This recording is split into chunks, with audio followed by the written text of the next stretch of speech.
Tonight's Tech Talk Taco Tuesday is kind of like a 125. It takes a long time to get on the pipe. But when we do, we start talking about, what do we talk about, Matt? We talked about dirt bikes and motorcycle-related products. Yeah, but I told you to remember something in specifics. You went in-depth on suspension. Well, I think we made it more confusing than it actually is. But you might actually learn something from this. So, if you want to learn something, just pull your pants up and get on for the ride. If you want to support Tech Talk Taco Tuesday, thank Yamaha, Taco Moto, Scott Sports, Climb, DDC, Trail Tech, Fasst Company, and you can always shop through Amazon on our links on dirtbiketest.com. And don't forget the push-through button on Rocky Mountain MC, also on www.dirtbiketest.com. Now here's the show. This is the show where we talk about motorcycle and motorcycle-related products. This is Tech Talk Taco Tuesday. And if you're watching on Instagram, it doesn't sound nearly as good as it does to everybody else. I think good is subjective. This is the voice in the Tron voice. My name is Jimmy Lewis, and I'm here tonight with Logan Tyler. I'm not Logan Tyler. You're not Logan? Yeah, I'm a little older. Oh, Matt, you didn't tell me that I didn't have Logan. Evidently you talked. Yeah, sorry, I'm making sure the show's not falling apart. That's good. Logan is digging ditches because he's been penalized. Yeah. Hey, everybody. Welcome to Tech Talk Taco Tuesday. It is Tuesday. We don't have any tacos. That was brought to my attention. Yeah, pretty upset about that. Yeah. Somebody was pretty upset about it. We might have some comments brought on later. Have we ever we've had other people's girlfriends on the show before? What's that? Have we had other people's girlfriends on the show before? I've only been involved for about 39 episodes, so 30. I can't speak for the first 100 episodes. First 100. Are we at 139? 139. Welcome to show 139, everybody. Thank you for supporting this show. Who would have thought? I don't know. Have you been on the show before? I have never been on the show before. Okay. Have you watched the show before? Yeah, I watched the first 10. I was like one of your first 13 followers. Okay. I liked everything. And then there's San Felipe Bob, who's always... I think is he here yet? Did he beat you with the thumbs ups? He did. I was like the number 2 supporter. Okay. And then I made it a point because it's COVID. I had nothing else to do, so I made it a point to beat Bob for a minute, and I did. And then he just blew past me. Ryan Hanna, welcome to Tech Talk Taco Tuesday. Why? Thank you. So I've known Ryan for 20 some odd years now. 18 years. 18. Okay, I just not that old yet. I exaggerate. You're trying to keep young, and I'm just trying to get older. Yeah. So what we do on this show is, like I said earlier, we talk about motorcycle and dirt bike related products. We try to answer your questions in the peanut gallery. I'm sorry. Does that mean to call the peanut gallery our commenters? No, peanut galleries. Galleries. Classic. Okay. I mean, you're old. It's fine. Okay.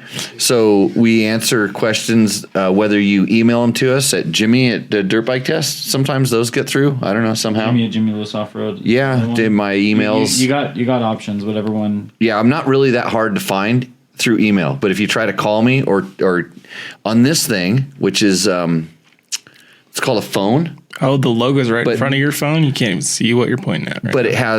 it has like Instagram on it. Right. And people try to send me messages like that are really important on Instagram. This is the first time I've been on Instagram since last week's show. Oh, hey, there we go. Yeah. So I'm here. Hi, everybody. They're all waving. Actually, if I push it, I can wave back. Watch, I'm going to wave at all these people. I think that's almost as good as thumbs ups. Yeah. So, hey, if this works, the problem is we can't. It's hard for us to integrate Instagram into the show. Right. It doesn't mesh. The gears don't mesh. It's kind of like a Sachs 125 gearbox. It has seven speeds. Speaking of peanut gallery. Yeah. That's the live in person. It has 7 speeds that go forward and 17 neutrals in between those. Yeah. And that's kind of the way. It's actually like this. The show is like a Sachs gearbox. A lot of misshifts. A lot of mischiefs, yeah. Yeah. Did we have any problems yet? Technically, it didn't seem like it. Seems like we're doing good. Other than that weird microphone thing. is this radio FM? It could be Osvaldo Yamaha 74. That's his name. Yeah. We're really good. We are experts at pronouncing names. And a lot of other stuff. And Jimmy has a soundboard. Yeah, this just went downhill really fast. Oh, Sorry, Matt. Sorry, Matt, for even suggesting. Yeah. Yeah, it's okay. So Jimmy was like, so I remember before the show, Jimmy. Producer Matt, welcome to the show. Oh, yeah. Yeah, All right, Matt. Thank you. Matt Press the Mattoon. 2 buttons. Yeah, Matt Mattoon, the guy that presses the 2 buttons that makes this show go live. And then, what did you do to scare Logan away? He just asked if he wanted to come, and he asked if he needs to be here, and I said, well, you don't need to be here. We Right. want him here. We do want him here because I want him to see what it's like when I have a co-host that actually talks. Well, his dad come. Well, he did. Okay. When was the last time you paid attention to anything your dad did? At least. Well, No, when I was that age, this is a good point. good thing to just ignore everything your father does. That's Right. a normal Because operation. there's nothing, because your father has absolutely zero idea what he's doing. No, right? no, none. When you're that age, yeah. You're sure of this, Yeah. even though generally they have your best interest at mind. Mm-hmm. They have a lot of experience that you don't. They care about you. That's Right. just most parents. Mm-hmm. And so yeah, why would you do? So anything that Jimmy does, that's Logan's dad, by the way. Yes. Yeah, that's how we refer to him on the show. No, he refers to himself as the Wish Jimmy. It's like ordering Jimmy Lewis on Wish. Okay, So he's Wish Jimmy forever. So, by the way. so our first question on the last show, they said Jimmy, and they asked a question. So I just switched roles on him without telling him because this is how. I'm going to explain how to be a co-host. Oh, your terrible. job is to read the questions to me, Okay. and sometimes I just, like I always do, I just cut everybody off and keep talking and whatever. So sometimes I actually start reading my own questions, but your job is to read the questions. Like if you see a good one, go up in the chat Okay. or on the Instagrams. What about this piece of paper that I have? That has those are the ringer questions. Those are the good ones Okay. All right. that we fetch off of our YouTube comments. We fetch them from our emails. Matt actually posts up on our Facebook page. Yeah. You can ask a question on our Facebook page. And then we are also live on the EXC and FE performance group, which is because I guess somehow because I have 60 some odd motorcycles, many of which are KTMs. Yeah. I know a thing or two about those. 1 or 2 things. Experience. Well, Bob's already asking about how I tacoed his brand new Bill's pipe on our first ride together. Brand new Bill's pipe. Yeah, so like we went in the old days. Yeah, in the olden days. Oh, because I didn't see him raising his hand. Usually he raises his hand and he starts waving over there like Wrong the peanut Bob. gallery. Yeah, it was like Oh, wrong Bob. San Felipe Bob. Oh, Mojave Bob and they're two different people? They're 2 different people. Yeah. Have you ever seen them in the same room at the same time? Actually, haven't. I've never seen it. Neither have I. Well, there you go. Huh. Interesting. And they both were in a property investment scam with me. Yeah, there you go. Ponzi schemes. Yeah. Jimmy Lewis is known for his Ponzi schemes. He also got heavily into Mary Kay. I'm totally kidding, by the way. Oh, anyways. So Osvaldo Con 74 asks if it's a 450 with a couple question marks. Is this show a 450? Yes. I think this show is more like a No, this is a 1998 first gen KTM 200, or was that 99? Which was the first one? Ooh, that's a good question. When was the first? Don't we have Google? Matt has Google. When was the Yeah, first but KTM 200? he's busy. He's so busy over there watching bandwidths and things, Oh, like that's things that weird. are Okay. flying out to the Okay. internets to make sure the show doesn't crash. Yeah, totally. This little green box right here is very. You know what we need? Stays- We need a second producer. Yeah, We second do. producer. So second producer would be nice. Why do you think I was trying to have Logan learn my button pressing skills? Well, he's not a very good host. Somebody told me that. Oh. Somebody said. Come on, Did I he's say? young. He's got some time. Are we going to get to the motorcycle stuff? Yeah, I suppose. I was just trying to say, like, It's funny you mentioned about how you had so many KTMs, but which bike manufacturer sponsors the show? Oh, we got to get to our sponsor reads. We do have sponsors. yeah, that's important. We do have sponsors. Yeah. One of which Does it, which makes no difference at all about what I say. By the way, So we do have sponsors of this show. We thank them for supporting this show. And I will tell you straight up that the information that comes out of my mouth is what I really, truly, honestly believe. But it doesn't change the fact that what I say, the sponsors don't change what I say, and we make jokes and fun, and we poke at different things. But these companies are supporting what we're doing, which is awesome, and they're helping us out. They make it viable. We have to pay like every second I talk, there's a fee to send this out to the internets. The way that we're doing it, it's not like the free social media stuff. Matt's going like, say the damn sponsors already. I was answering Ryan's question. 97. The show is a 570. Oh man, I nailed it. I was off by a year. Yeah, that Penton bike was such a cool bike. I love the blue. Yeah, the KTM 200. The very first one they called a Penton. I got to go back east and ride that thing. It was super cool. Well, I didn't finish. It's a 200 with the silencer falling off. That's basically the show. With me here, and it's not because of you. Like you're a well-tuned machine. You invited just mayhem in here. People would like to disagree with you, I think, because we're so all over the place, like the beginning of this show in general. Yeah. You just don't know what you're going to get. Yeah, that's fair. So maybe it is like a KTM 200. I like the analogy of this show being like a KTM 200 because it's super lightweight. Mm-hmm. It's got good torque. Mm-hmm. For such lightweight, it has really good performance, but not the best performance. I'm talking about myself now. I can be included in that. Right. Well, we don't know yet. We'll judge later. Okay, that's fair. A lot of judging going on here. Yeah. So, but anyhow, if you're on the Instagrams, my phone is going to die pretty soon, and you can if my phone dies and you wonder what else we're going to talk about. Actually, I'm going to do sponsor reads, and you're going to just want to hang up on the thing because nobody wants to listen to commercials. What if we drop them in every 5 minutes? Well, you just never know when they're going to come. It's like we try to sneak attack the sponsor reads, but you should wonder who's smart enough to sponsor this show. Like who would like put their money where their mouth is because they want good motorcycle content going out on the internets. Speaking of which, we should probably give some motorcycle content. Internets. Yes.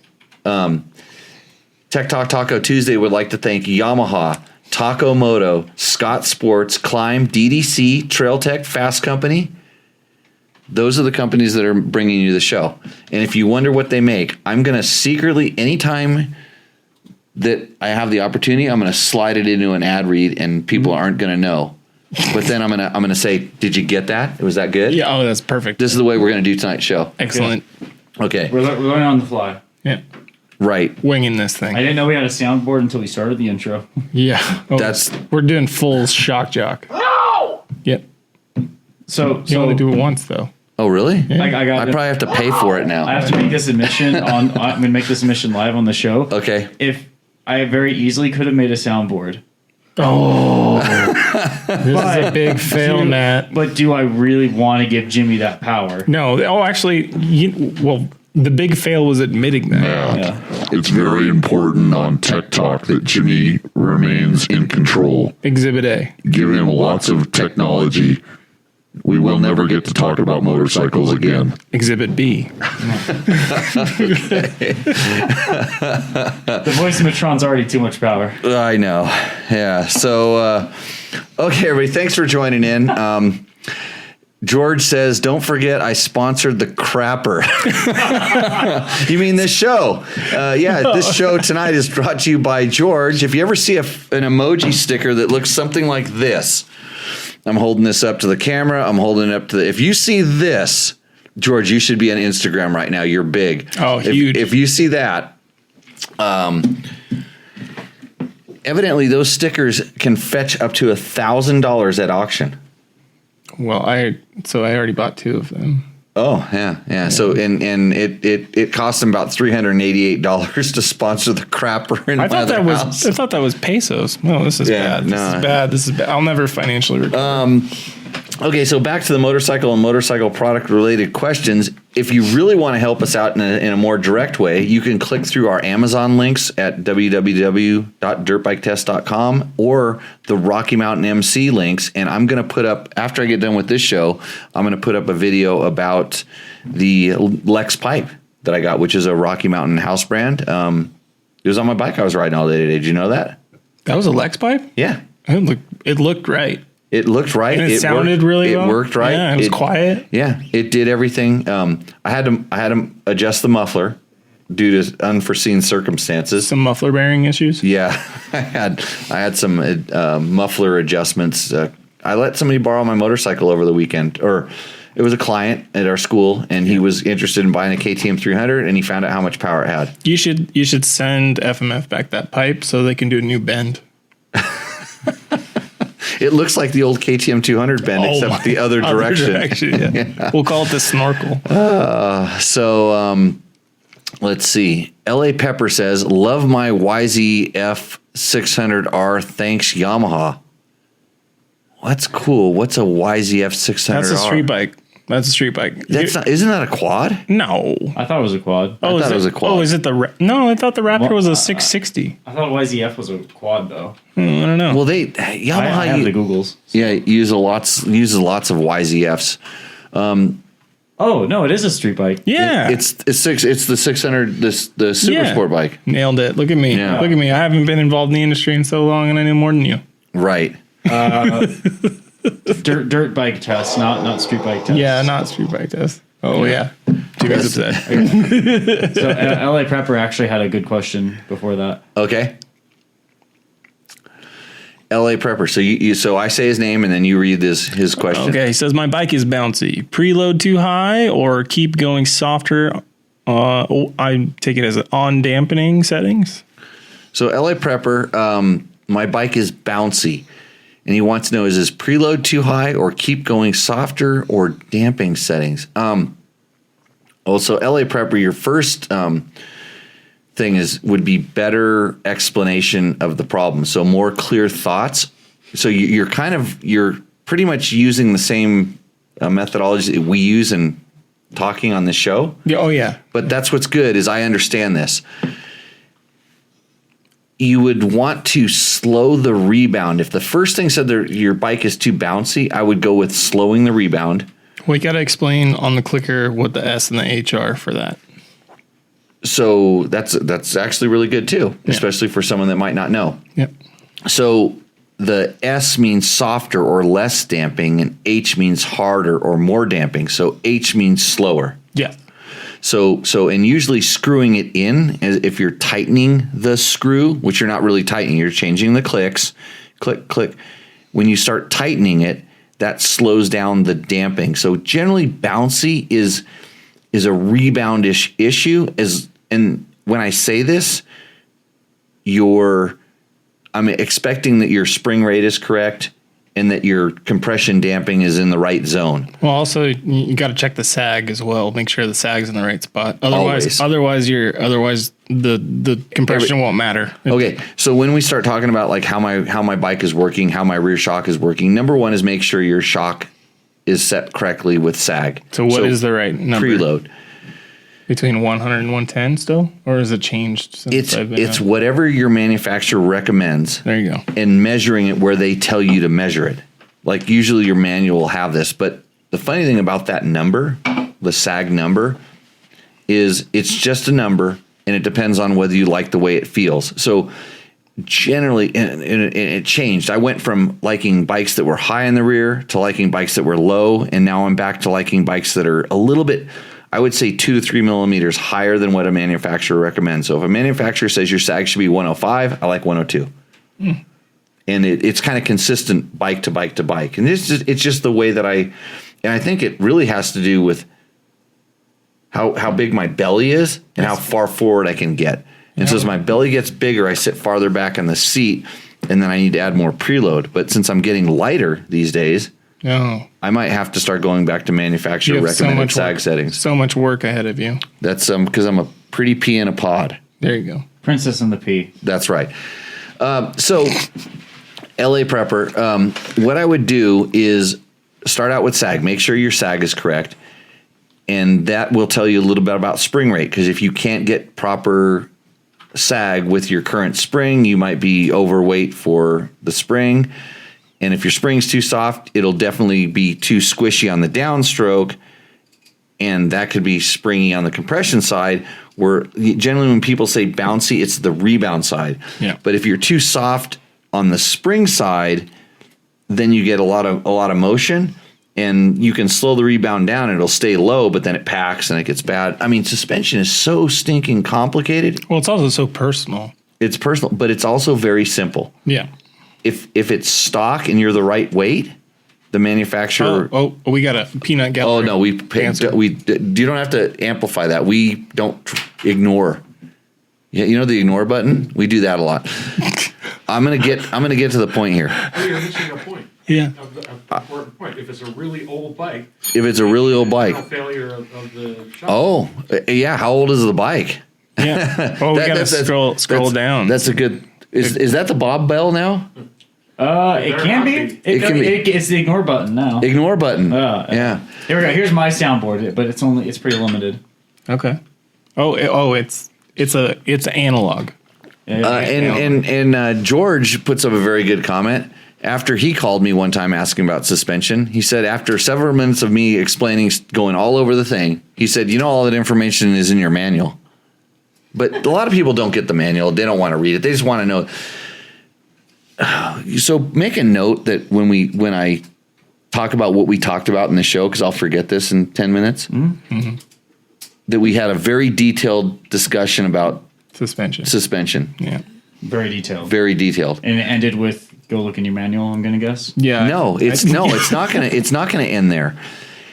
I always expect that the people that are asking the questions, everything else is good. Like everything is right. Like their sag is right. They're in the right spring rate. Yeah. Everything's good, but their bike feels bouncy. And I want to really tell them how to fix that, but I overlook that they may have just missed out one of the major big steps. Think me at 16 years old.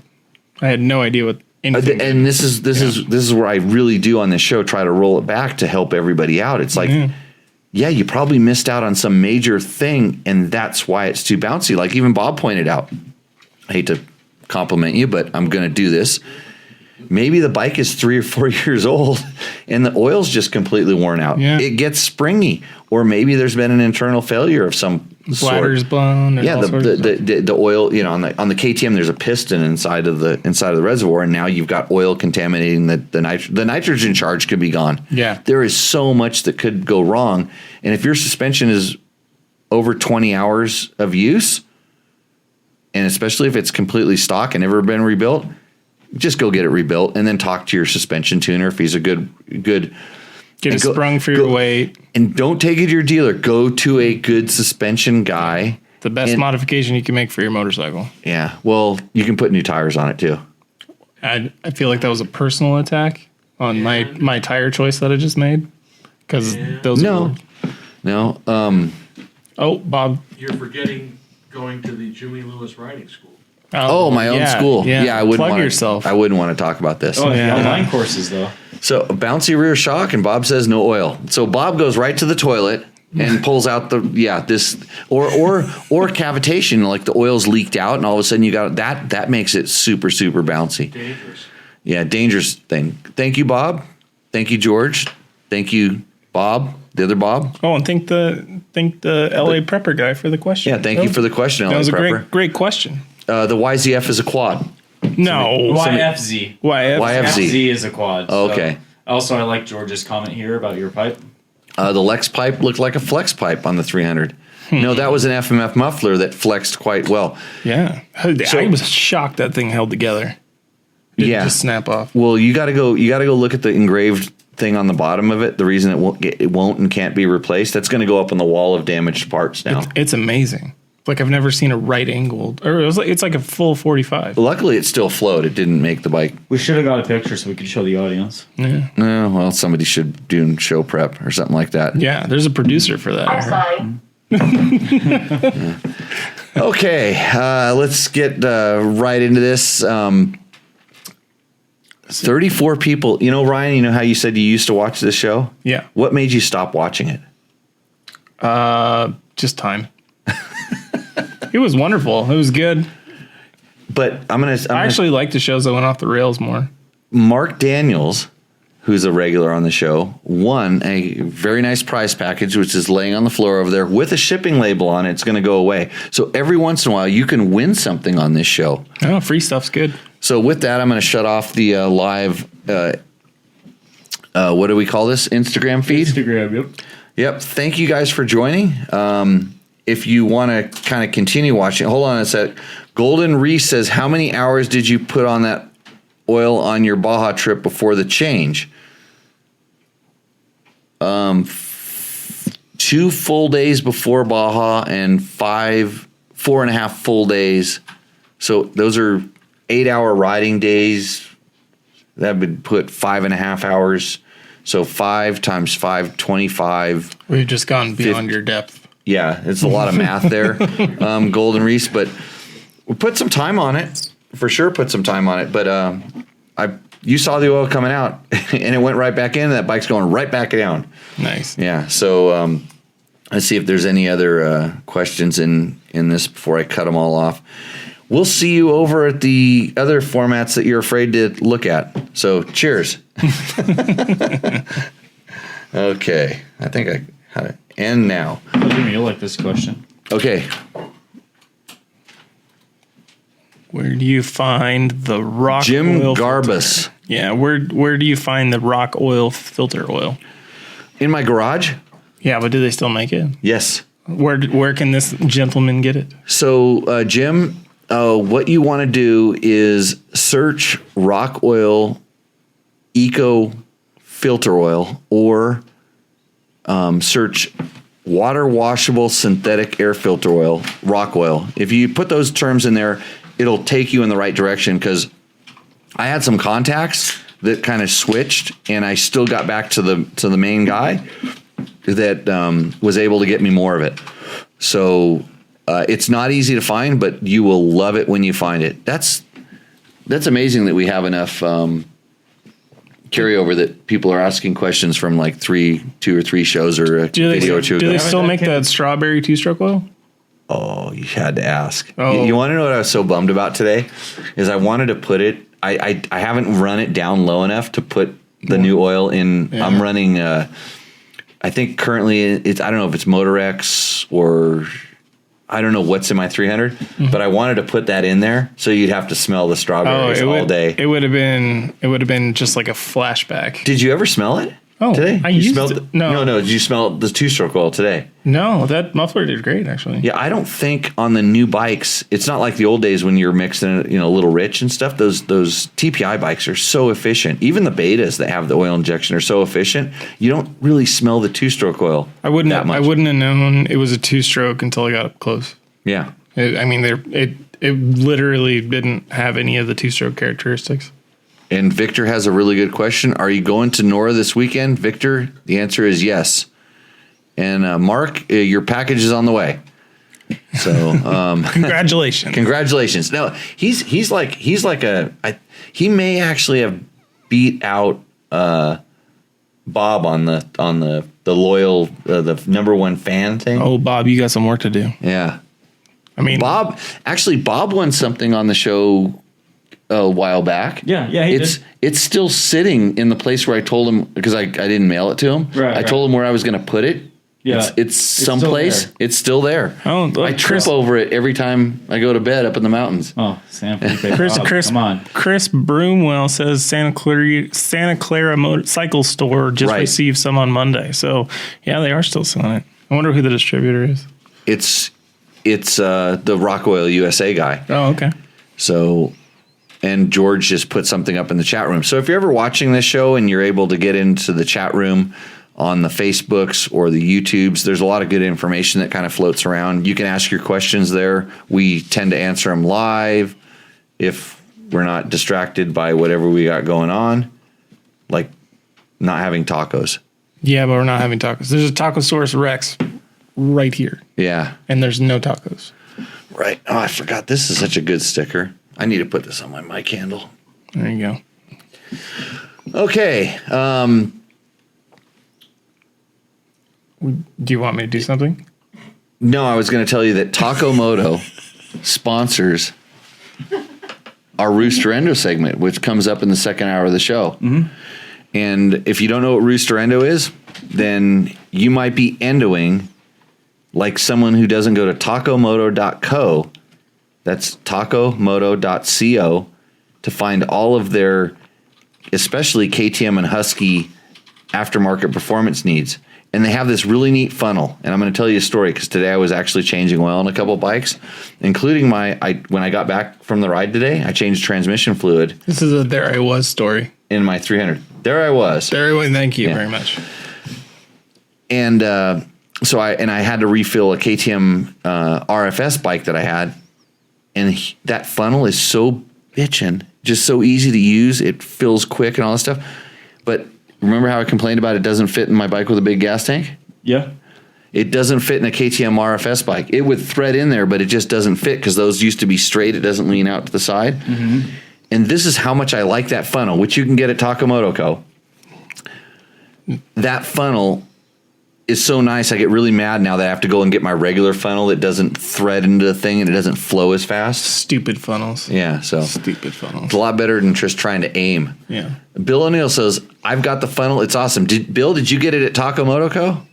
That's the question. Because that's a good sponsor of our show. They've been, especially if they pay the bills. Mm-hmm. We reached out to him today about some miscommunications on the billing. Victor says... I'm going to blame the producer. Victor says the funnel is useful for some short fellas so they don't pee their knees. This is Victor. Don't read everything that Victor posts in the chat room. I'm committed at this point. I'm super interested. We've had to send some people to therapy who've just read what Victor puts in the chat. Yeah. Well, it's good because I just got out of therapy and we're going to be fine. It's okay. So you're calling our riding session today therapy? Yeah, it was. It was good, wasn't it? Yeah, it was a great show. I showed him where I found Ricky Brabeck's GPS watch. Yeah. Some animal had chewed it. Yeah. Yeah. No, it was good. It was great. And Bill O'Neill did get it at Taco Moto. Did Bill submit a bike in Rooster Endo? I'm just saying. Not for tonight, no. But if you want to see your bike on the next show, just go ahead and email it to me at matt@jimmylewisoffroad.com, and because we could use some bikes. What does Rick want to know? Rick wants to know, Electron worth the money or no? 2017 Husqvarna TC250. So, Rick, if you are still in the chat, haven't been, annoyed by our turned banter, off already, tell me what you would like your bike to do better, and I will tell you whether it's worth the money. Because there's one very strong characteristic of that carburetor, and if you tell me what you would like your bike to do, I'll tell you whether it's worth the money or not.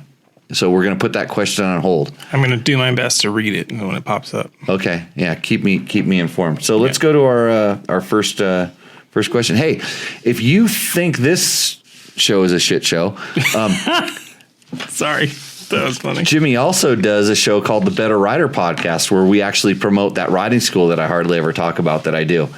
It's serious. We talk to our instructors. We talk about things you can learn. And every show we give you a nugget, some little bit of knowledge that you can use to make yourself a better rider, hence the name of the podcast. And if you want to teach somebody how to ride that does not know how to ride, that maybe has never touched a motorcycle, like imagine if your girlfriend had never touched a motorcycle. You would send her to jimmylewisoffroad.com to our online training classes, and you would still have a relationship. Yeah. Yeah. Well, I think because allow us through the internets to train your girlfend to ride as long as the spam mail doesn't pop up the way we don't do spams. All right. I believe you. So I think you got. Can you scroll up, Matt? You just blew by with question. Rick wants crisp at many altitudes and temperatures in Colorado. So that's what you're looking for. It will definitely be better than your stock carburetor, 100% better. So here's where I'll go with the Electron.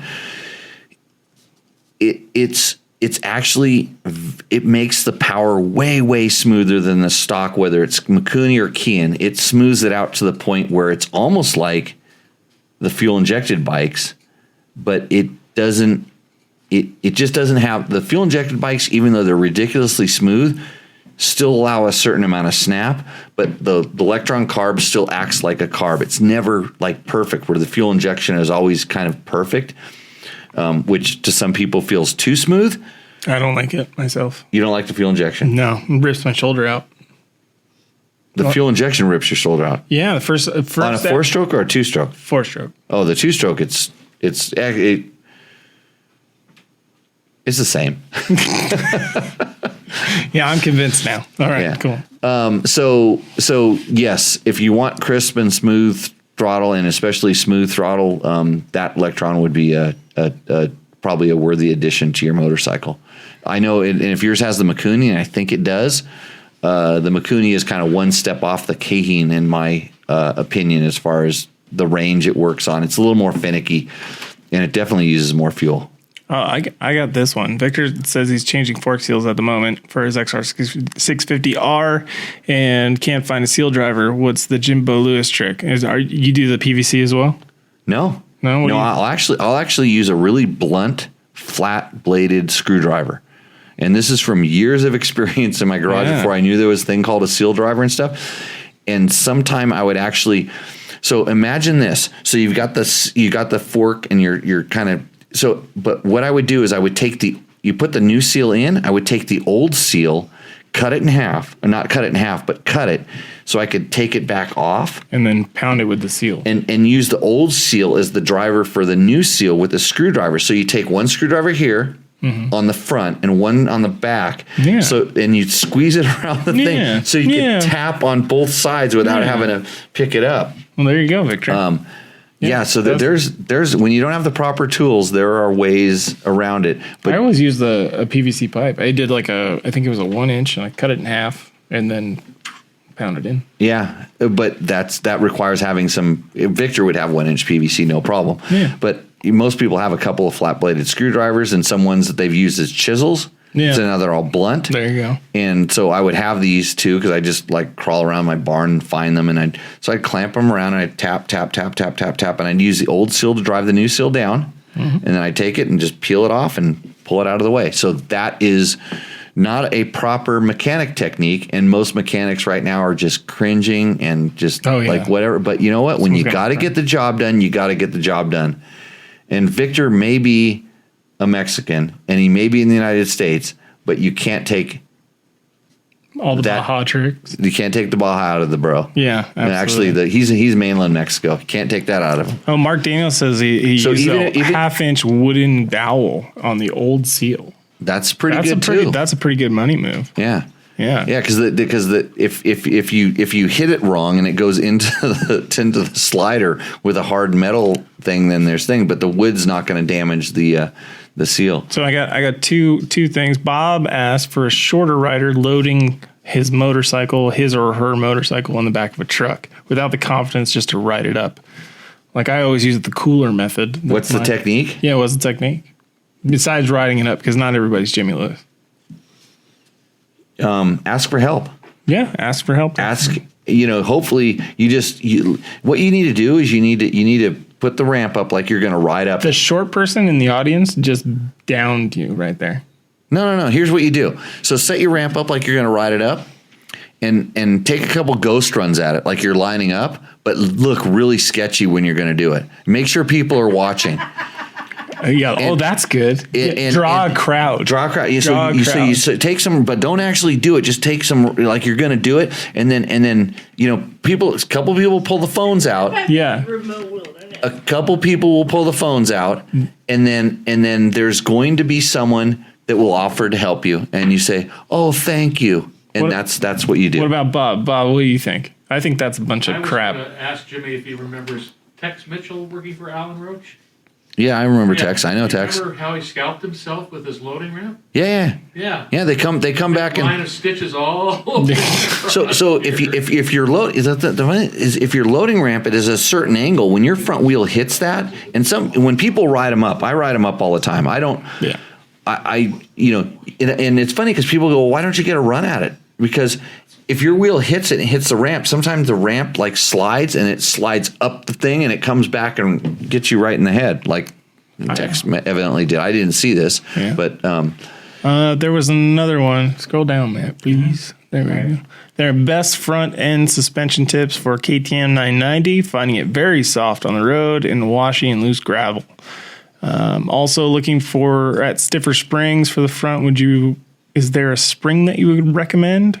260 pounds, and I don't mind sacrificing some softness for highway performance. A Tasson Leak.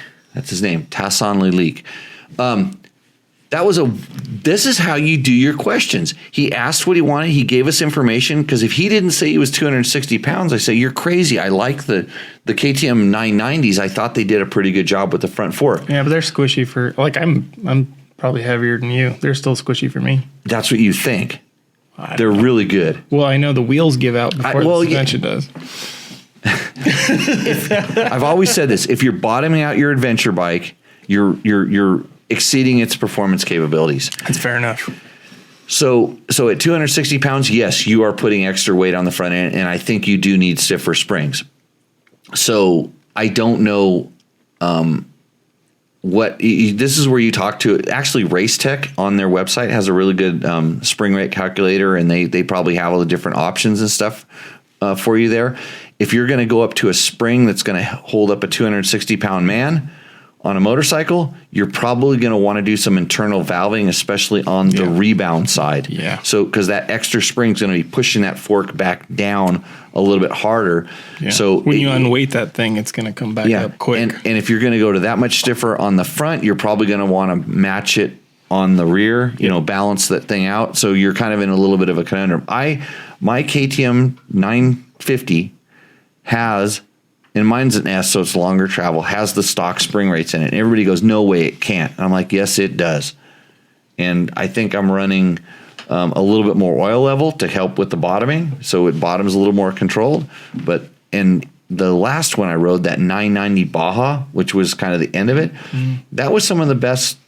It's funny because if you're coming from if you're a dirt bike guy, you go, yeah, the suspension feels kind of heavy and sacked out. It's like, do you know how heavy that bike is?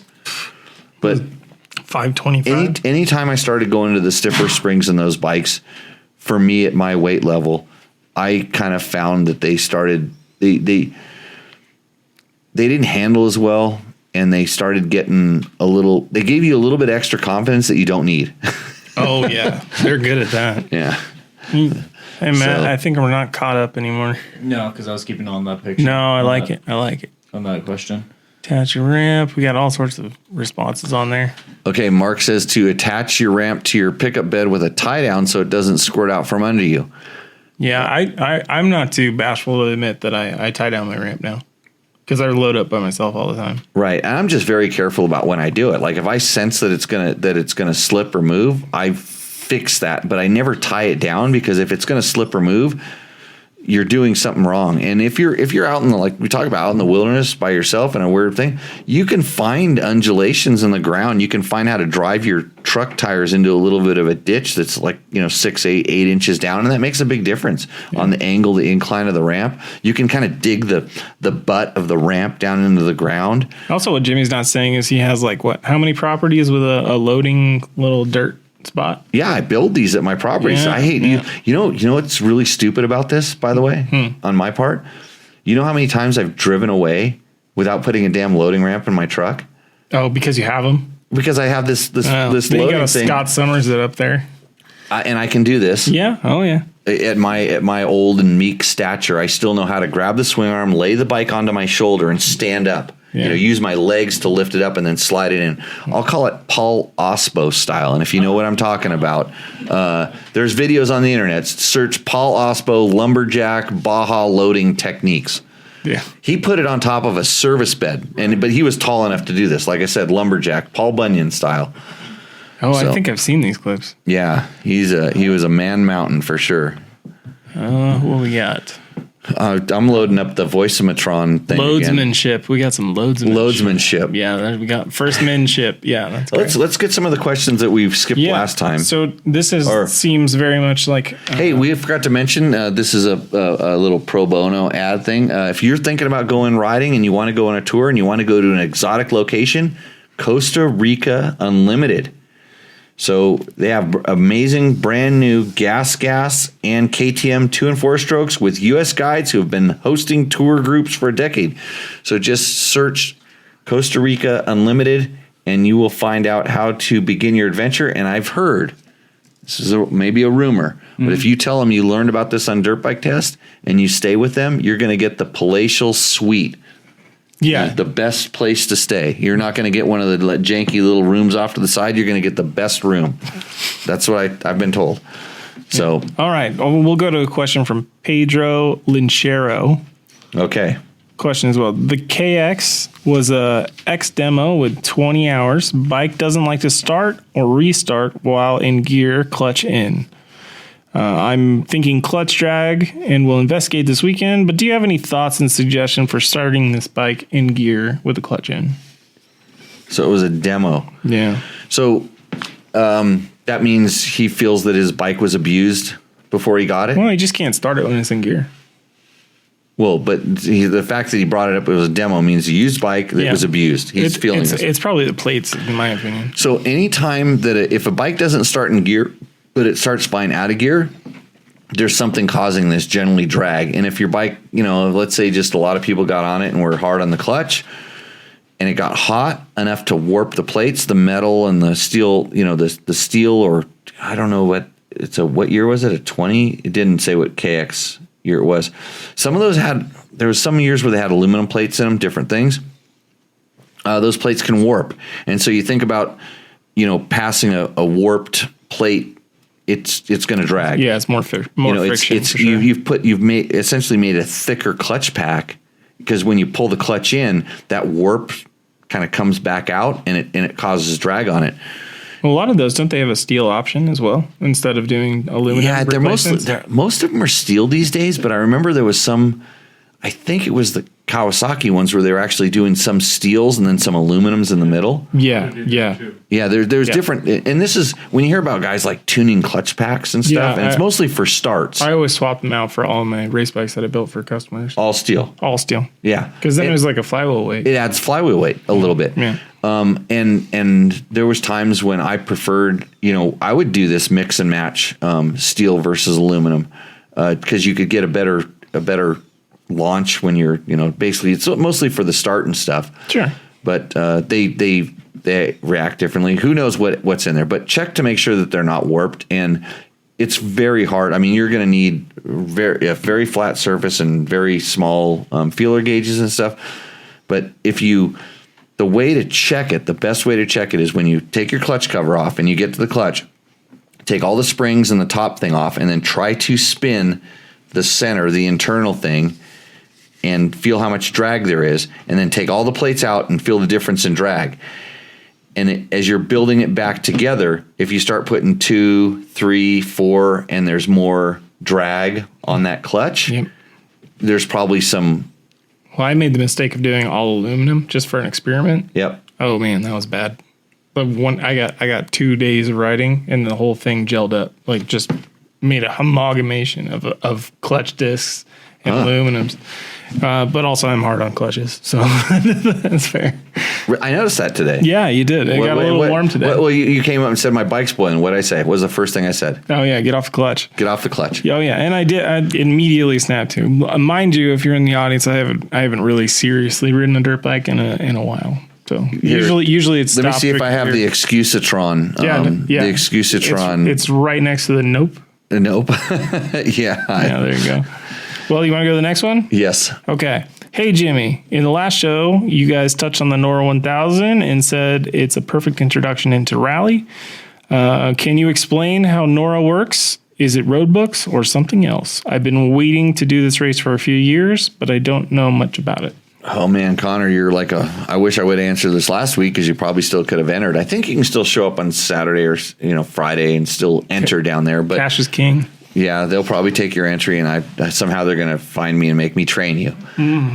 But so the Nora is the funnest race on earth. That's what they say, and that's what I've heard. I've not been to one before, but judging by the people I've encountered with the organization and the racers I've come in contact with, I think this is true. It's basically like a Baja Peninsula run at a slower, I don't want to call it a slower pace. It's a party pace. Yeah, at a party pace. People are racing. So instead of doing all nonstop, they're doing it over the course of 5 days. They're staying at some really nice places. They've sought out better than just beat to hell score courses. They're actually looking around for some of the really fun roads. And I rode some stuff I haven't ridden down there before, and it was amazing. Just beautiful, fun. So it's done with a map book, just like they do in Dakar, for instance. It's a scrolling map book. You're going to have an odometer, and you're going to have a tracker device that will work as your tracker, and it can be your cap repeater, or you can have your odometer and your cap repeater. So you can basically do it. I would call it like a Dakar light. It's easy. The navigation is not meant to be tricky. It's meant to introduce you into navigation in order so that you can have a safe race. So they mark the dangers. They mark all the turns you need to make, but they're not really trying to trick you up with the navigation. They're trying to use the navigation to get you to where you are going. And I think there was some people that were reluctant to this. They just wanted the traditional, just give me a GPS track log. And after riding the course, I would much rather have a map book. And this is coming from a guy who can navigate both ways equally, but the map book is just simpler. So you're bi-maptual. Bi-maptual. Yeah. This is correct. Yeah. It's the mapsmanship. Right. Should I put that on my Grinder profile? Yeah, you should. Absolutely. I don't know. I think the Grinder profile is already doing good. It's doing good on its own. It's doing pretty good. Pretty good. I always wonder about this. Like I'm on my phone over here, actually, like trying to dial back the notifications. Right. Yeah. Matt, are you responsible for his Grindr account as well? He manages it. It's called. Social media manager. It's called onlygrinders.com. You pay me. Wow. Onlygrinders.com. It's a new thing. It's like the other thing, but more Lewishness. It's the only thing I do. It's the only work I do for Jimmy where I don't want to see the tip. Oh, that's fair. And by tip, he means the extra money they pay me after they. That is not what they mean. That is not what they mean. I don't know anything about this. Yeah, Jimmy, when they say you're just a big tip, hit. it's not money. Oh. Yeah. Okay. Was it adventure, bikes? All right. Yeah. All right. Hey. Go ahead. Hit me. It's gonna be another plug. Ready? 1, 2, 3. No, go. it's not going to be, because I just realized how bad timing that would be. Oh, okay. Next question. I've been riding a CRF 230L. This is Aaron. For a bit, and I have a serious bug for an upgrade. And essentially, after this paragraph, it goes, should I get the 500 or the 350? And so he's talking about the KTM line of products. Yes, KTM line of products. I know nothing can replace riding and comparing both bikes myself, but with limited opportunities to make that happen, I thought seeing could tap into your expertise. So Aaron was in our class this weekend, and he is definitely 350 for that guy for sure. Oh, that's what you're just going straight 350. Yeah, just 100%. Well, I want to be like all of his buddies are saying, dude, you're an idiot if you don't get the 500. I mean, the 350 doesn't have enough power. No, 350 all day long. I've raced how many years, and I want a 350. Yep. Yeah, I just want a 350. That thing is the perfect bike for any skill set. So in the most simplistic ways to talk about this, it's like I always say, if you like to rev something, if you're not afraid of revving, and he wasn't, he had no problem revving. So the more you like to rev to get your power, the more you should look at the 350, and the more you like to torque to get your power, in other words, chug, chug, chug, the more you want the 500. Because for the most of the time you're riding, this is what everybody just throws out the window. They're looking at some peak horsepower number and like, I need this much or I need that much. You're going to be, whatever power requirement you have, you're going to accomplish that with the throttle. So if you need 17 horsepower or 28 horsepower, you're going to turn the throttle to get that. Both of these bikes will achieve that power level. The 350 will take a little bit more RPM to achieve that power level. And you think about where you ride all the time, and look at what RPM are you riding and where are you comfortable. And this kind of goes to a little bit to your, the clutch and stuff like that. You're afraid of your bike stalling? Me? Sometimes. Oh, it stalls all the time. It's Yeah. just an old girl. Right. So the problem is a lot of people think that, the 350 is going to stall so much, and it's like, no, trust the torque. Allow the bike, to feel how much power it actually has down low. And fuel injected bikes are so good now. Yeah. So in the grand scheme of things, so that's the first thing. Do you like to rev or do you like to torque? That's going to give you a direction. I'm not going to talk about the peak power, all the, this, that. No. So then we come into weight feel. Which bike feels lighter or heavier or whatever. As RPM builds, bikes start feeling heavier. Okay. So there are times, believe it or not, when the 500 can feel lighter than the 350 because you're not revving it as much and the motor isn't spinning as much. But for the most part, the 350 will feel a lot less than the number tells you. So let's just say, I think, what's the weight difference between those bikes? 12 pounds, 17 pounds? No, it's more than that. 350 and 500. 350 and 500. A pound. It's a pound. Oh, it's less than that. Yeah, or Oh. 2 pounds. Yeah. No, it was a bigger gap. Well, I don't know what it is. The new ones I know. I haven't looked at the spec, so it's a pound. It's not much. No, right, it's hardly anything at all. For the most part, the 500 will feel 20 pounds heavier than a 350. Absolutely. And it's because of the power. 100%. It's because it has the power. And It's that and it- reciprocating weight once it fires at the top. yeah. And like I said, there's rare instances where a 500 will feel lighter than a 350, but there's not that, like I said, rare instances. But Most you're of the going time, from a 250L. which both of those bikes will feel markedly lighter Yeah, than that there you bike. go. Yeah, and his was the adventure, the Rally. rally, Yeah. and that bike, just because of the extra stuff on it and just the visual aspect of it does feel a lot better. So you will be happy with either of those bikes. Ask yourself what are you looking for. I wouldn't worry about the durability. Like, the 350 is going to be revving when I'm riding on the road. They don't care. Just keep fresh oil in it. Unlike me, I go. How many hours did I go on my 500? We figure it was Baja? yeah, I'm gonna guess around 50 hours. 5 times yeah, 8. 50 hours. Because you said what about? Yeah, 40, Yeah. 50 hours. Yeah. If you change your oil at 25 hours, even though the manual says 10 or 12 or whatever, 15, yeah, you're fine. It's not that hard. Cool. So Aaron, it's one of those things where that's going to be such a performance upgrade for you. The CRF 250L is a really good bike at doing what it's doing, but and I also noticed that he's a little cramped on that bike. Yeah, the rider coping is cramped. The handlebars too low. The pegs are too high. Right, and you can get all of the stuff to make the KTM's into that kind of a bike, Yeah, a bigger he's gas tall. tank, a fairing, all these things like this. You're gonna either one of those things is really good. So Noah has a good question. He says, speaking of 300s, what are your opinions on the CRF 300L versus the KLX 300? Is there one objectively better? Noah, I think that the CRF 300L, I haven't ridden the 300L and I haven't ridden the KLX 300, but I think the Honda, just in general, the Honda's a little bit smaller, a little bit more compact, and I believe it's a little bit heavier. I don't know. You'd have to look at the numbers. And my experience with the older KLX 300, and from what I can look at, the motor hasn't changed a whole lot. The Honda would have a little torquier, heavier chug engine feel, where the KLX or KLX would rev a little bit more. Mm-hmm. Both good bikes, but in the grand scheme of things, they're kind of the same thing. Like I said, they're kind of competing on price point. Trying to bring a bike that's affordable in and give it some legs. So I would just kind of like, do you like red or green? Basically, I think both the headlights are ugly, so I wouldn't buy them. I rode a KTM 300 today. I liked it. J Troop Wombat said, sorry I'm late. We're going to have to put him in the sin bin for that, though. For being late? For being late. Well, I hope he was working on his motorcycle. Yeah, me too. Yeah. All right. Do you want to go to the next one? Yes. Okay.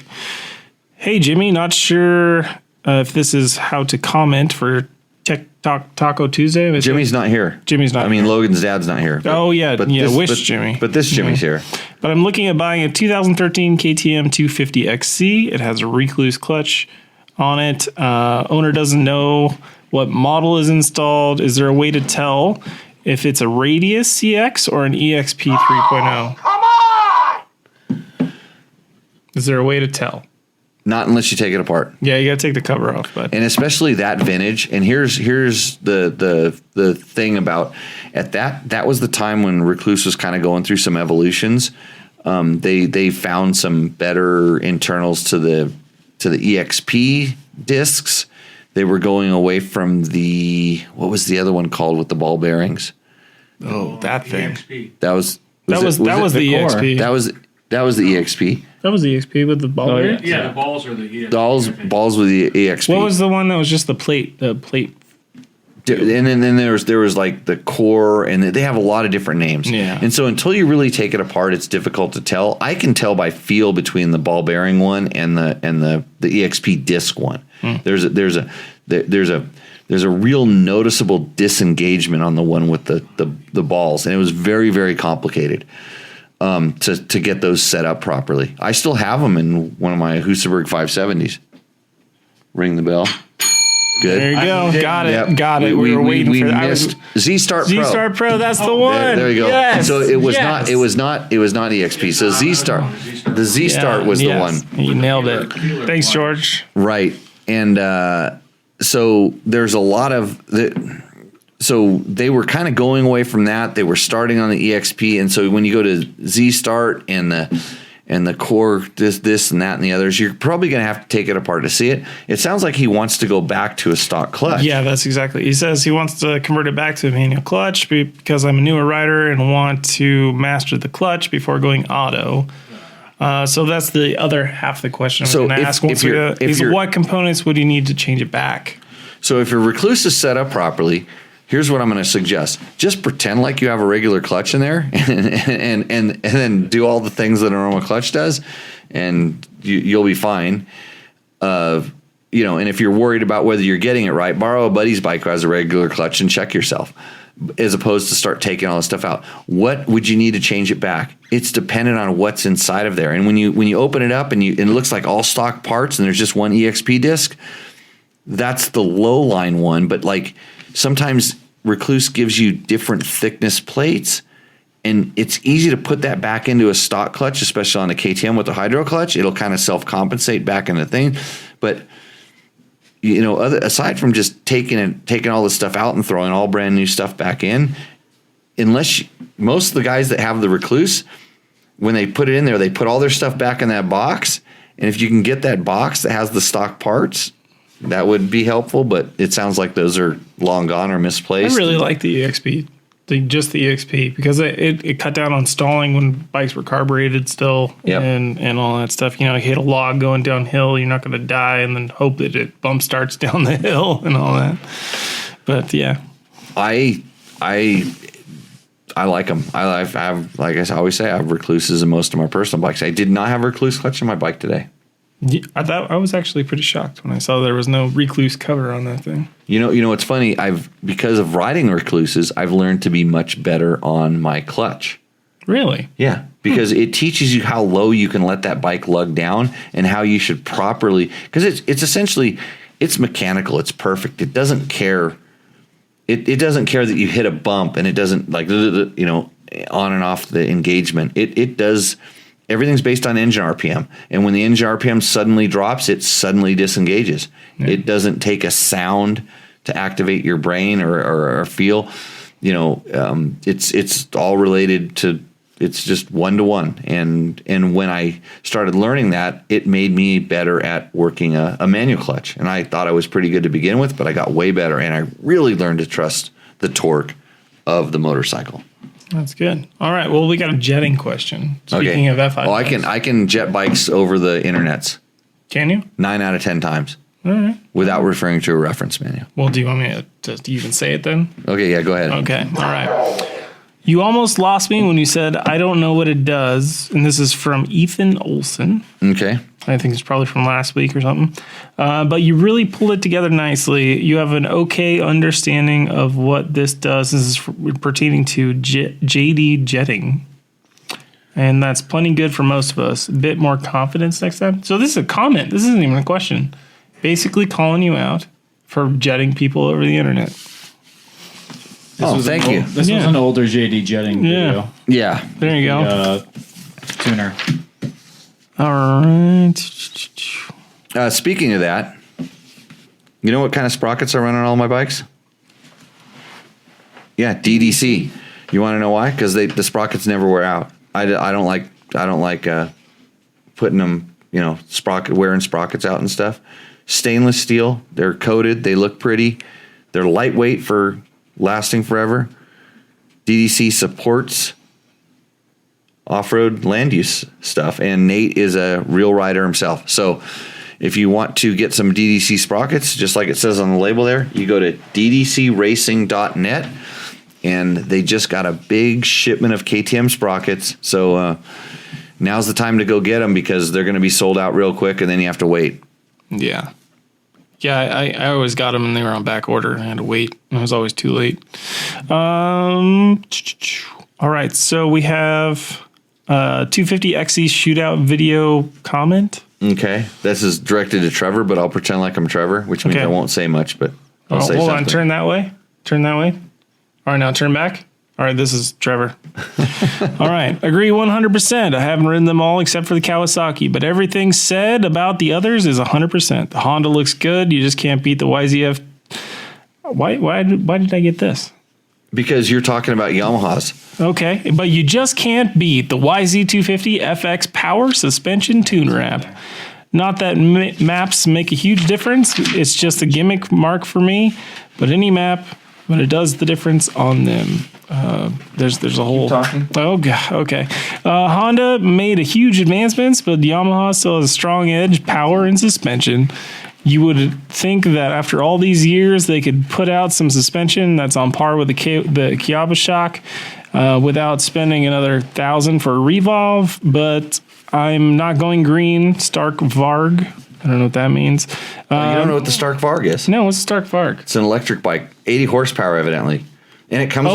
Yeah. And I have two friends that are on the waiting list for that thing. And it comes with a toolkit. A toolkit? Yeah, it comes with a toolkit. Is it like a computer? You plug it into your home computer? I don't know. They have so many pre-orders of this thing. Yeah. They decided to tell everybody that they're getting a cool toolkit. I have 2 or 3 friends, and they don't know what the toolkit is. It might just be like a Phillips and like a crescent wrench. Right.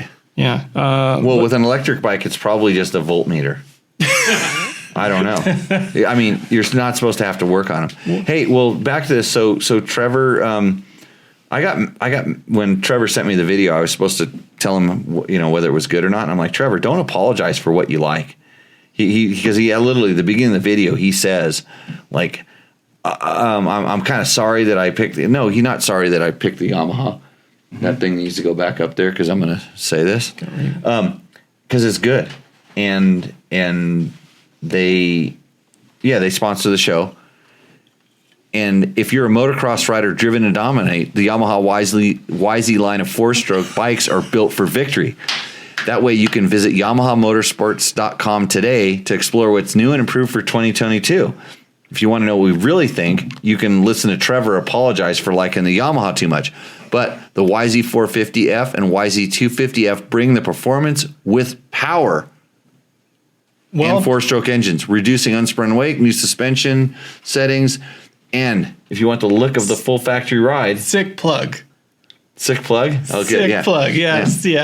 You can get the Monster Energy Yamaha Racing Edition's graphics package. You know what the best thing about the Yamahas are? The 4-strokes? Please tell me. Precision tunability.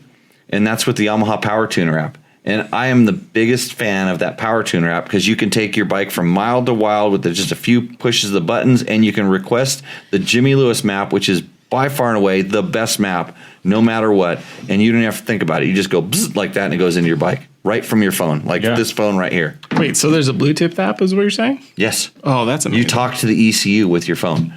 So visit YamahaMotorsports.com today and find your local Yamaha dealer. There, okay. Well done. Yeah. Yeah. Man, I mispronunciated more of that than I've ever mispronunciated. Just like I did in the read. Jimmy's got wordsmanship. Wordsmanship. He was an editor or something. He was an editor or something, yeah. Okay. I need the 2-stroke one too, by the way. Have that ready to go? Yeah, I can have it ready to go. On point. Hey, you know what we like to say about climb gear? I wear it almost every day. Did you see me wearing climb gear today? He did, full. Did you take a picture of me? I did. You did? I think. You can't post it on the internet because I was wearing prototype gear today. I actually didn't. I didn't take any picture. Well, I didn't take a picture with the gear. It was just off for your other websites. Oh, that's right. The grinder. For the grinder thing, yeah. Yeah, me and Matt, I got you down. The only grinders. Yeah. So, actually today I was testing some gear for the future, which is, it's got some pretty awesome stuff in it. But if you wonder how that gear gets so good, they spend a lot of time testing and developing. They're always looking at the latest materials, the newest innovations and fabrics. They're always looking to durability. I have no idea how a bunch of snow machine guys started making really good motorcycle gear. It's probably 15 years ago. Young Matthew over there has some really sweet. Oh, dude, gear. was that stuff flashy? Oh man, the Dude, thing that- is so nice. I've never had gear look that good. Like, Yeah. I was so excited to wear it. I thought he was fast. I'm surprised he doesn't have. I'm surprised he doesn't have a picture of Yeah, himself like modeling. Do you have any selfies of that stuff? No, I got Logan to take some pictures of me though before we got it all dirty. Right. Oh, Because man. I wanted to make a thank you post because Klein was hooking the riding school up with some gear. So Oh, Yeah. that's fantastic. It's really Thanks, nice of Klein. Yeah, they support the show, they support the riding school, Yeah, and if you want good off-road durable gear, actually, you know what's funny is you could almost wear that gear at the track, and people like Don Maeda would not like give you a hard time. yeah, it's sick. Like I'm surprised they didn't send a mixtape. It's the best when I show up and I know I'm not going to be a photo guy because I understand there's like boundaries and stuff. We don't really want to cross these lines, so. Sometimes I'll show up and I'll just throw my climb gear on because it's so damn comfortable, my XC light gear, and I'll go out and start motoring around the track. And so when I'm roosting Don the whole time in my climb gear, sometimes when we get back, I go, Don, should I put the fanny pack on just to rub it in even worse? Yeah, that makes more Yeah. sense. That would be the logical next step. I like Don. Yeah. You only got one more thing, and I think it's another comment. Okay. All right. Brian Frick. Brian Frick. I have a 20 YZF-X and a 22 RX. I agree with Trevor on those two, even though I'm old and slow. Trevor's kind of slow. The power tuner and transmission put the Yamaha unquestionably first. Honda starts looking really nice compared to the Yamaha. I put the red Moto tank on it, and it's worth the money. Looking forward to seeing comments from other folks. Right. So if you want to comment, just go check out our videos on the YouTubes. Trevor is doing a really good job of keep doing some really good, interesting comment. Oh shit, we have a celebrity up here. Is he the one that submitted the video? No, but he does have a submission. Oh, he has a submission. Oh dear. Yeah. Here we go. Is he a submission for their grinder account? No, back to okay. Trevor. Back to Trevor. Trevor's been doing a really good job putting all this stuff on dirt bike tests, and because I haven't been, and he's doing such a good job. Somebody's out shopping trying to steal him from us. Oh, what? Yes. Yeah, we stand to lose Trevor because we don't make any money here. We're just paying. We're just like putting quarters in the slot machine to send this stuff out on the tubes. I've seen that hot tub of yours. I don't believe that for a second. The hot tub. Yeah. You mean the pool out back there? Yeah, it's perump. It gets real hot. Oh. That's a lap pool. Yeah. That's I forgot the bungee cord. That's a therapy. Can you explain to people that for 1 second? I think that's a worthwhile I story. need to start a home improvement podcast. 100%. Like How this. to make a lap pool for $15. Yeah. Yes.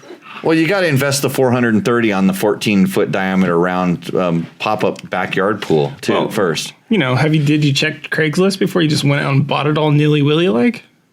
No, if they're selling it on those other sites, they got to have the pinholes that are really the detriment to the above ground pool crowd. Duct tape.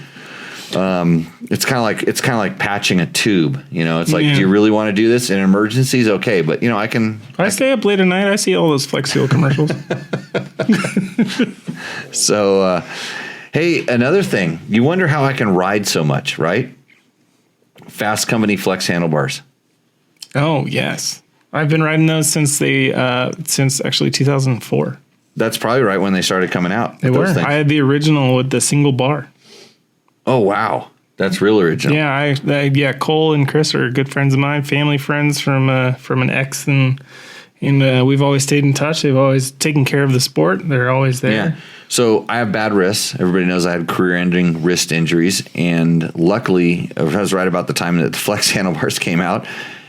And I didn't just go poo-poo them like all the other media did at the time. I said, hey, these things actually have some merit. Everybody complained about how heavy they were. Well, over the time, Fasst Company has worked at reducing the weight. They've made the things just way more sano. Imagine having a bar that has that much adjustability, in the angle, and they have different sweeps, all the stuff you need to get the right handlebar bend for you. Plus, there's a benefit, a bonus, is that shock absorbing Flex dampers inside of it. So you have compression and rebound dampening on your handlebars. And I've always said they make bad forks good.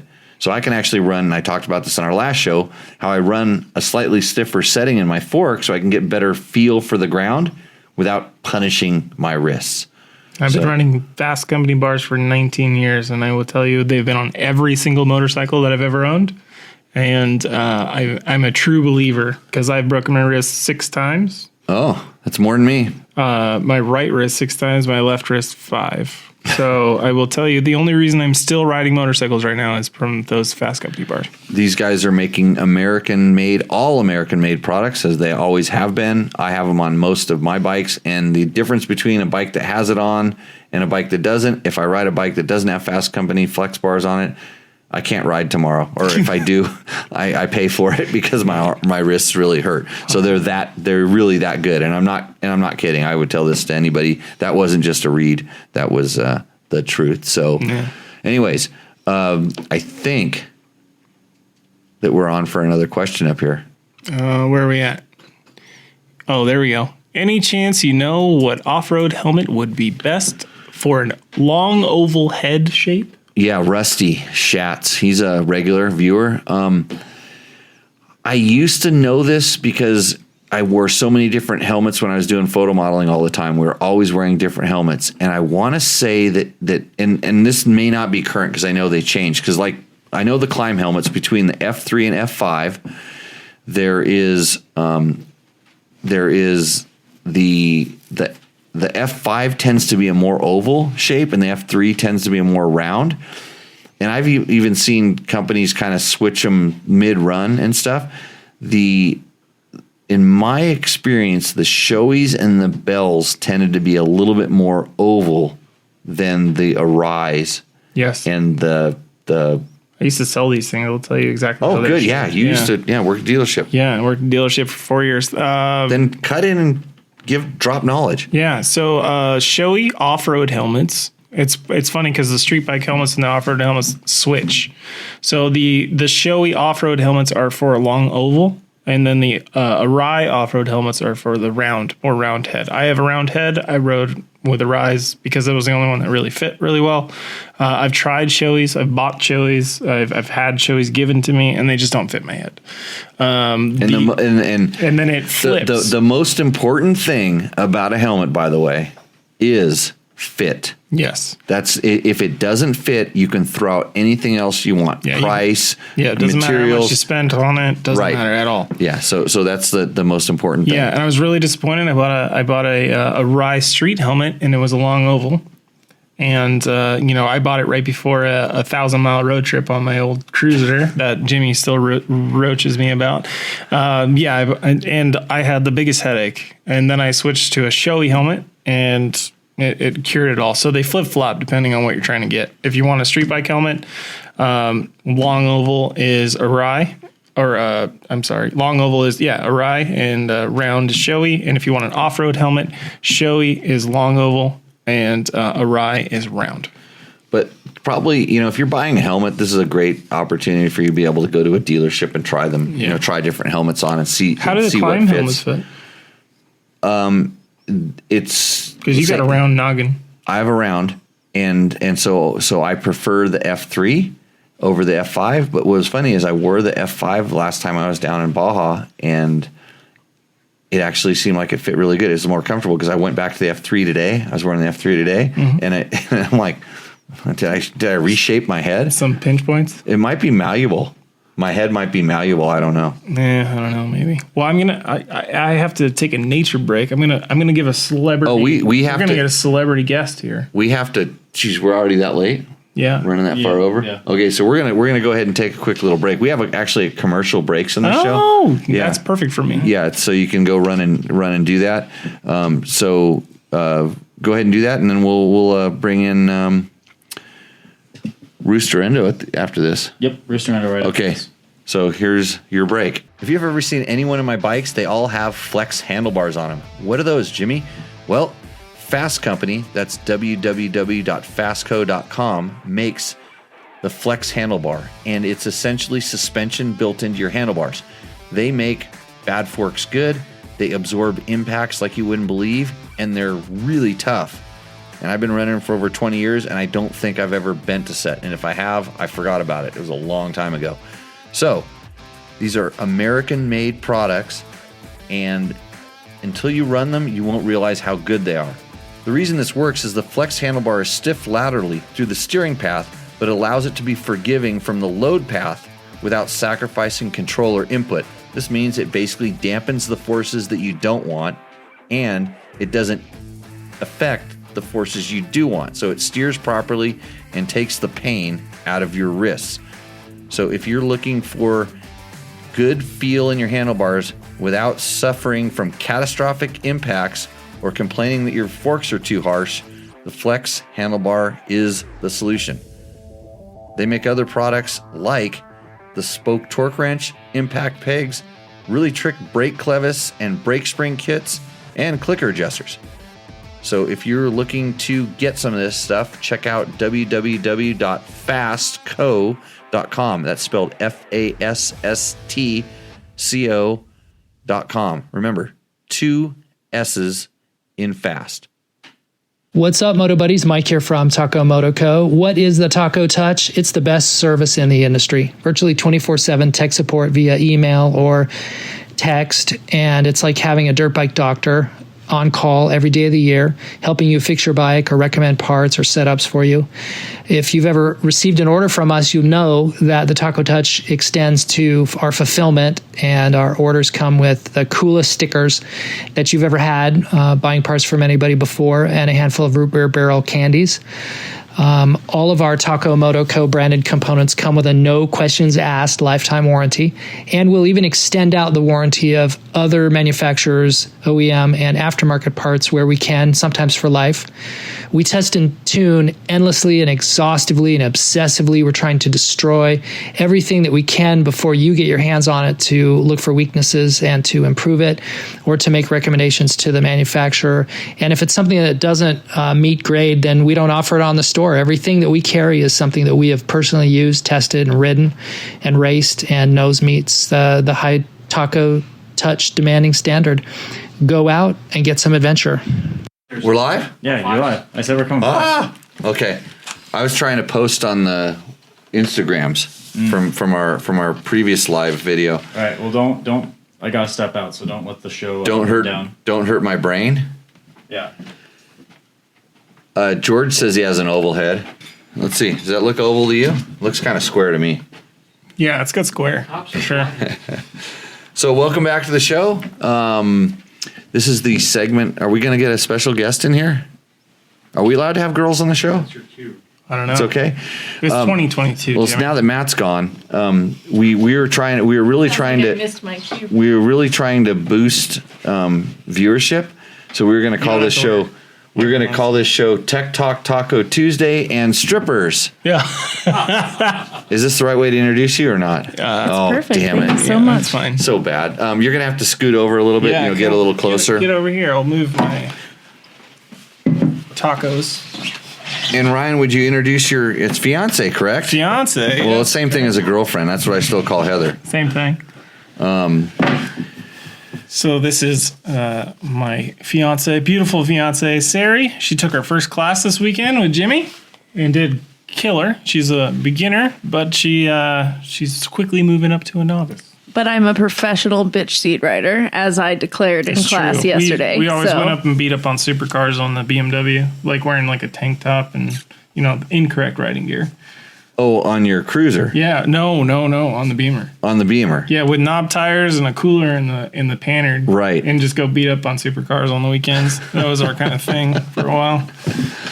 But it's more fun to ride your own motorcycle. Yeah. Fucking A. Yeah. Okay.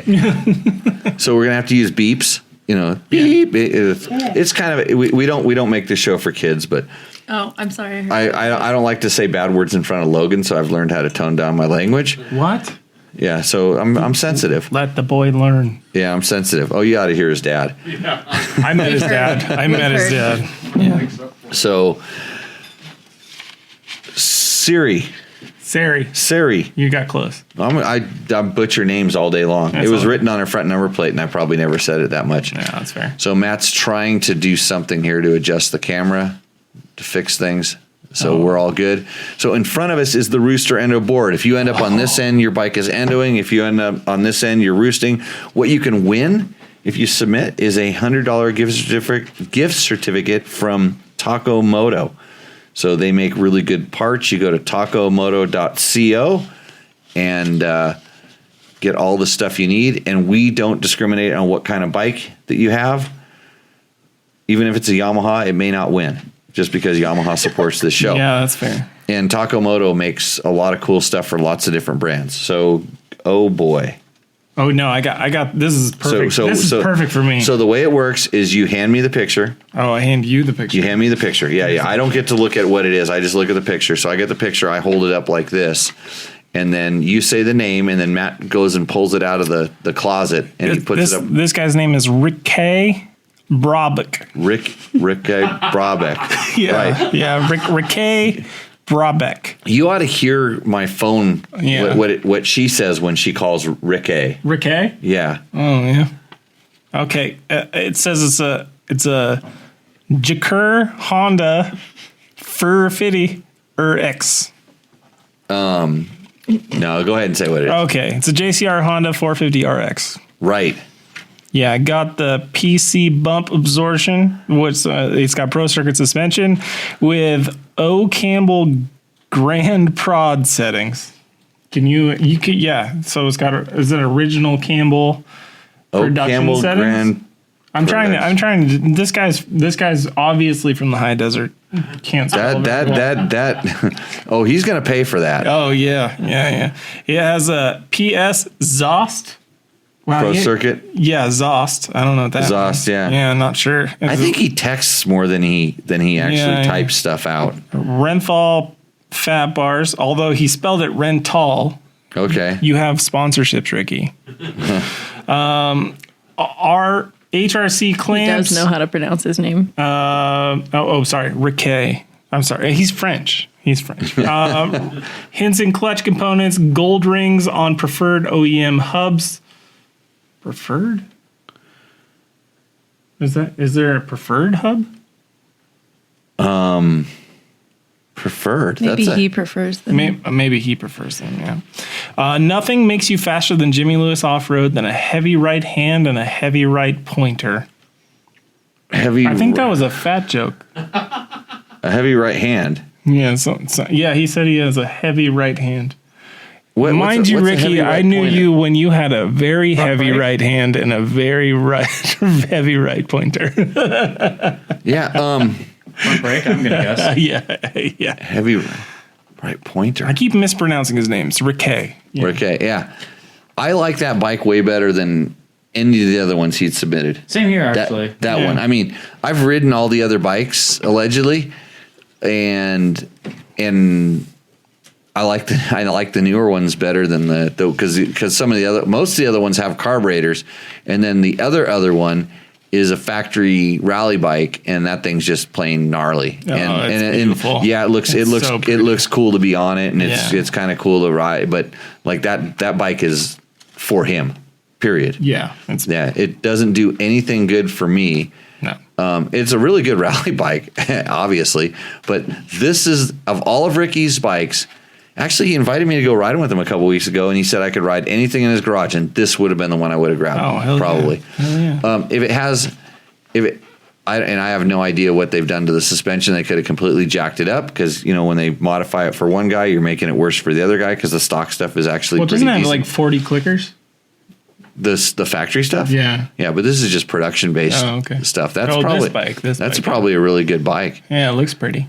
I don't know. Did it beat Kendall that day when you're out riding? Was it faster than Kendall? That's gonna have to be the thing. Yeah, that's a question. I hate to say it, Ricky, but as much as you butchered the description, that bike roosts. Yeah, definitely. That's a really good. Definitely roosts. That's a nice bike. Yeah. It just has all the right stuff done It's to too it. pretty. I'm actually mad at it. It's preferred. Preferred. It's preferred. It's got preferred hubs. Here's the next one. Okay. This is from a gentleman named San Felipe Bob. I've never heard of this guy. Who is that? He's a Oh boy. Yeah. He has 2 generations of race wins on the same awesome machine. It's a 94 WR250Z This is two-stroke. the- I have ridden this bike. Can I be the I've first to ridden say this- that I enjoy the feminine colors? Oh, yes, it it's is. purple, Oh, blue, yeah. and white. No, it's not feminine. That's just 90s, baby. That's 90s. Hey, KTM just released their 2023 bikes today, and they threw a little purple into the graphics. Oh, finally. And that was the into big for the enduro bikes. That was the big change this year. The big change on your 2023 KTM's. It's not going to some sort of new fuel injection on the TPIs. It's not changing over to the new factory edition style 4-strokes. It's purple graphic. It's purple swath of color on the graphics. Yes, this is peak Jimmy Lewis. And why era. not? If And- we haven't hit the purple era, where have we gone? Well, it is a payback to the when KTM's were purple. They were, and then right after that they turned teal. Oh, or teal, green yeah. or something like that. I was a factory rider back then. Is this a dirt bike, Matt? It seems to Yep. be a dirt bike. It's beautiful. a Oh, dirt, boy. a dirt. So bike. back It to actually looks like a new e-bike. back to San Felipe Bob's thing. Is he put trophies in the picture too? Yep. Oh, he did. He threw some trophies into the picture. There's some trophies. There's Is some the- yellow in there too. Is the seat torn?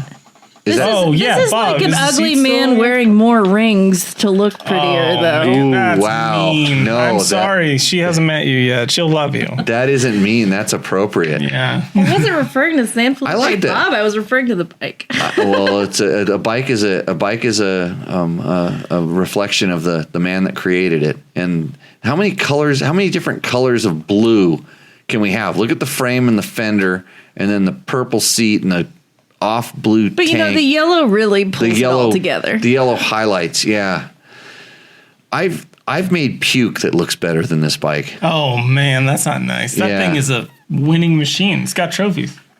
That's the definition. ride it. That's the definition of a bulbulous tank. And we Jimmy. use the word bulbulous. Yeah. Do your 570s have a trophy? Oh. Do my The gauntlet's been thrown. Do my 570s have a trophy? Do any of your 570s have trophies to go along with them? Let's see. No, because I remember one time. Excusatron. Where's the thing for the Excusatron? I raced my 570 at the Ducati Enduro, and I got a 4th place trophy. And I can't figure out how I got a fourth place trophy in That's the 40. someone with a lot of participation in the for 40, trophies, I will tell you. in the 40 class. It's hanging on the wall in the other house. It's up on the wall. That's fair. And I constantly look at that and I go, how the hell did I get 4th place in the 40 class? Because when I was like of the age, I used to finish, top 3. I think 3rd was my best, maybe 2nd on a 125 one time of all things. And I keep asking myself, how could you get older and you're still racing against all the same guys and get beat by other 40-year-olds? But I did a cartwheel on the 570, so it only has a 4th place trophy, and I don't know that I've raced it any place else. Just a quick question on that. Yes. Yeah. So Let's the get back to Bob's bike, but no, go ahead. Yeah. So the 570 has such a low center of gravity. Were the cartwheels better or no? It's worse? a high center of gravity. Oh, It's a so very it's- centered. oh, okay, It's a never very mind. Sorry. centered center of gravity. Forget I said anything then. All So- right, Bob's bike. You guys, Bob is apparently colorblind. So, we're all assholes. I mean, that's what I'm hearing. That's what I'm hearing. Are we picking on him then? Better critics though I thought he was an electrician. of color than he is. No, I think he's a general. He's a MacGyver. Yeah, general master of some sort of construction skill. That makes sense. So, just to be fair, I'm torching people, Insert but I love ad Bob here. and I love you, Ricky. no, It's all good. I'm confused at where to go with this bike. Can we put it back on the screen? It's got trophy cred. Yeah. It's ugly as fuck. Yeah. Excuse my French, but you started this. I speak a Sorry. little French. Yeah. I speak a little French. Does he have a red bar pad on it? It looks that's what I was looking at. Is Yes. is it the old dehandler? What was the bar But pad? he that might they think used it's to- the same color as the grass. Oh Right. yeah, it's that bar pad that has like the two ridges in it. It's like that old like mono foam thing. Probably as hard as concrete. Right, the Yeah. debruiser. It was called the debruiser. It Yeah. was like the dehandler. They made it. Hey, to be fair, it's period appropriate. It might be. It does look like a onesie you would wear skiing in 1989. Yeah, I ridden that bike. It's fast. It's super. The motor's still pretty good. I mean, Yamaha hasn't changed that motor. It's got a bulbous tank that pushes The debruiser. The debruiser. See, That's the one. I caught it. Yeah. Bob, you need to see a gardening specialist to fix those dead spots in your lawn. Oh, by I the know way. a guy. His name's Jimmy. This bike roosts. It roosts. Well, let's It's got put it this cred. It's way. got It cred. has With it has two Zs. it has roosted. Yeah. And Yes. is it going for sale tomorrow? Like, is he going to say, I got roost on Tech Talk Taco Tuesday and then better this thing's not. up for sale? Genius, That, said thing, Felipe that thing's Bob. basically a trophy case Yeah. bike right there. Did we read the disclaimer where the Taco Moto gift certificate is not available to friends or family or top fans of the show?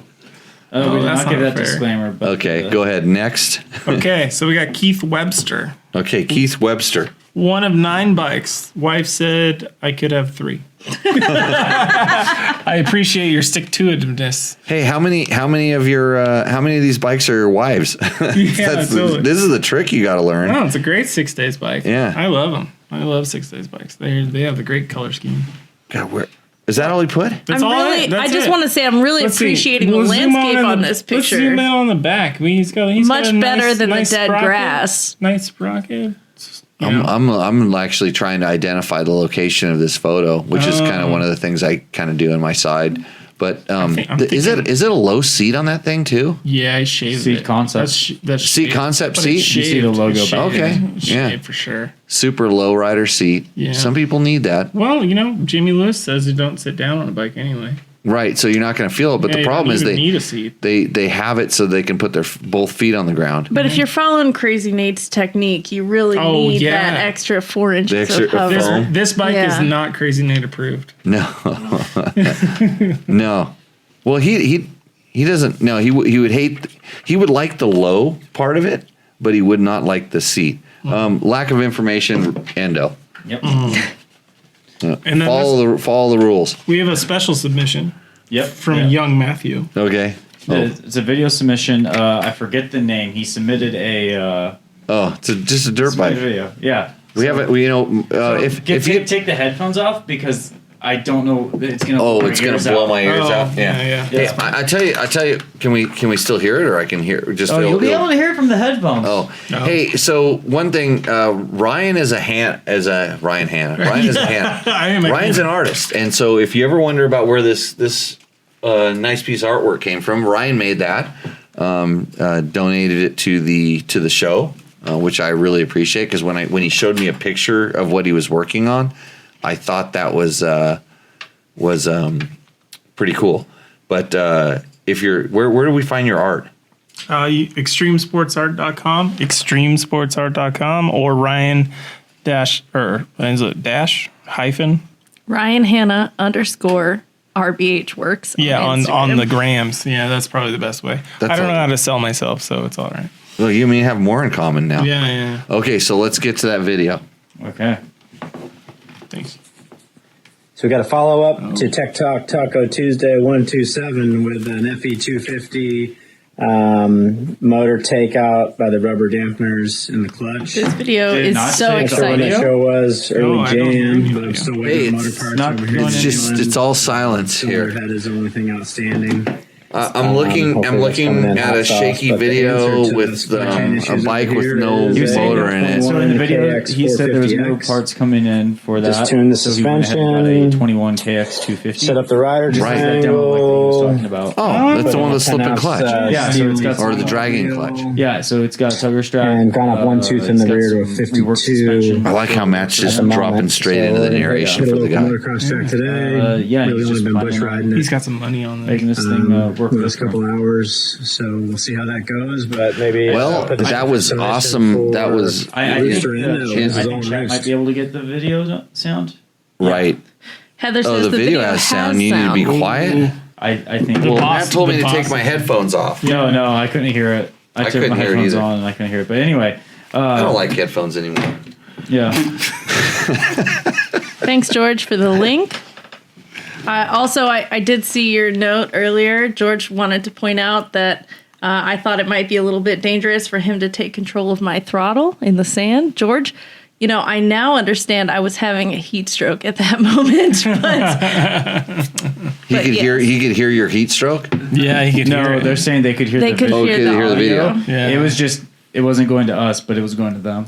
Right. So So the complete opposite of what was opposite problem of last week. well, somebody will fix it, I guess. Yeah, we'll fix it in post. Oh, this is live. It's a live show. That's why it's such a mess. Thanks, Matt. So I have no idea. We have this horrible picture that doesn't do it any justice. Is that art or is that art? Oh, this is art. Yeah. Yeah. Nouveau. And he showed us a bike without an engine, which is kind of depressing. Hey, take and a then- picture of this. It could be an NFT. Oh, Yeah. Can you Dirt make money bike. at that? Money at that? Yeah, you can launder some money from some Russian billionaire, I'm sure. Well, hopefully, shitshow.com. Yeah. We're trying. We're really We're trying. working on We're buying really that trying our domain. best to help you out here.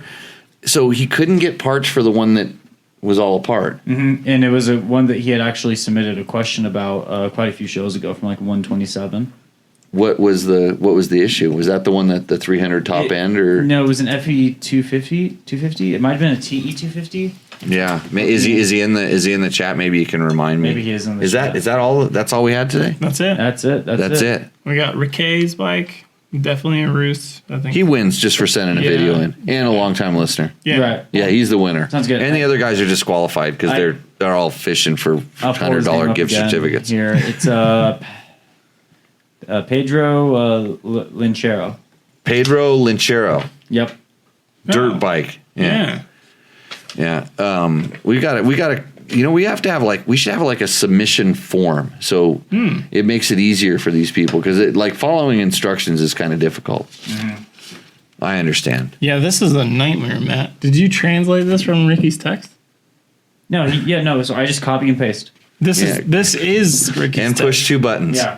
Mostly this- my buttons. This is bad. Hey, So- it's only 2 buttons to copy and paste, and it's only 2 buttons to start and run the show. It's okay. I've hit my head too, Ricky. I understand. Those letters are hard.